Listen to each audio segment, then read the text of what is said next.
Doctor Keshavrao Baliram Hedgewar राष्ट्रीय स्वयंसेवक संघ के संस्थापक थे। इनका जन्म नागपुर के एक गरीब ब्राह्मण परिवार में हिंदू नववर्ष प्रतिपदा के दिन हुआ था। वे राष्ट्रीय स्वयंसेवक संघ के संस्थापक थे। बचपन से ही क्रांतिकारी प्रवृत्ति के थे और वे अंग्रेज शासन के खिलाफ प्रारंभ से ही थे। अभी विद्यालय में ही पढ़ते थे कि अंग्रेज इंस्पेक्टर के स्कूल में निरीक्षण के लिए आने पर केशवराव ने अपने कुछ सहपाठियों के साथ जयघोष से स्वागत किया, पर वह बिफर गया और उसके आदेश पर केशवराव को स्कूल से निकाल दिया गया। तब उन्होंने मैट्रिक तक अपनी पढ़ाई पूना के नेशनल स्कूल में पूरी की। इनका जन्म हुआ था 1 अप्रैल 1889 को भारत के नागपुर में।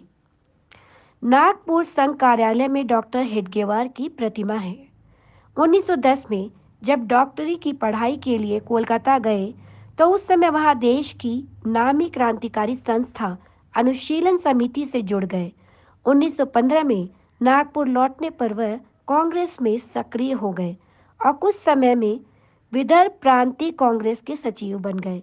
1920 में जब नागपुर में कांग्रेस का देश स्तरीय अधिवेशन हुआ तो डॉक्टर केशवराव बलीराम हेडगेवार ने कांग्रेस में पहली बार पूर्ण स्वतंत्रता को लक्ष्य बनाने के बारे में प्रस्ताव प्रस्तुत किया, तो तब पारित नहीं किया गया। 1921 में कांग्रेस के असहयोग आंदोलन में सत्याग्रह कर गिरफ्तारी दी।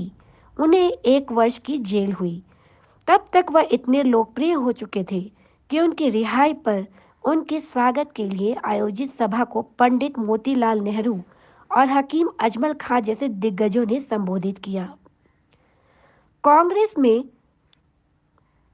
पूरी तन्मयता के साथ भागीदारी और जेल जीवन के दौरान जो अनुभव पाए, उससे वह यह सोचने को प्रवृत्त हुए कि समाज में जिस एकता और धुंधली पड़ी देशभक्ति की भावना के कारण हम परतंत्र हुए हैं, वह केवल कांग्रेस के जन आंदोलन से जागृत और पृष्ठ नहीं हो सकती। जनतंत्र की परतंत्रता के विद्रोह की भावना जगाने का कार्य बेशक चलता रहे, लेकिन राष्ट्र जीवन में गहरी हुई विघटनवादी प्रवृत्ति को दूर करने के लिए कुछ भिन्न उपाय की जरूरत है। डॉक्टर केशवराव बलीराम हेडगेवार के इसी चिंतन एवं मंथन का प्रतिफल थी राष्ट्रीय स्वयंसेवक संघ नाम से संस्कारशाला के रूप में शाखा पद्धति की स्थापना, जो दिखने में साधारण किंतु परिणाम में चमत्कारी सिद्ध हुई। इसी संस्था के माध्यम से वे अंग्रेजों को धूल चटाते रहे और भारत की आज़ादी की लड़ाई में सहयोग देते रहे। 1925 में विजयदशमी के दिन संघ कार्य की शुरुआत के बाद भी उनका कांग्रेस और क्रांतिकारियों के प्रति रुख सकारात्मक रहा।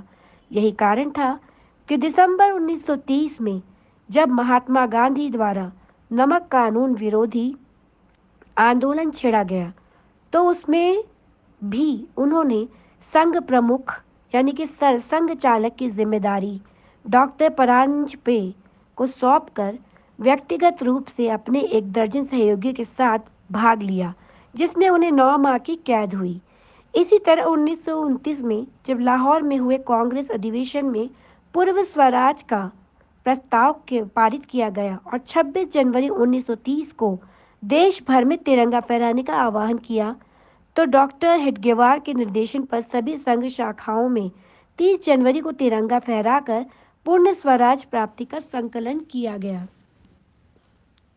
इसी तरह क्रांतिकारियों से भी उनके संबंध चलते रहे।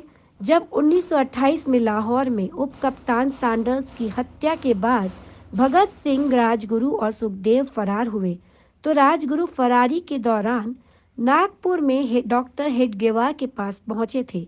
उन्होंने उमरेड में एक प्रमुख संघ अधिकारी भैयाजी ढाणी के निवास पर ठहरने की व्यवस्था की थी।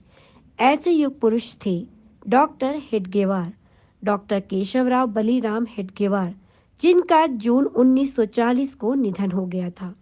किंतु संघ कार्य अविरल चल रहा है, निरंतर चल रहा है।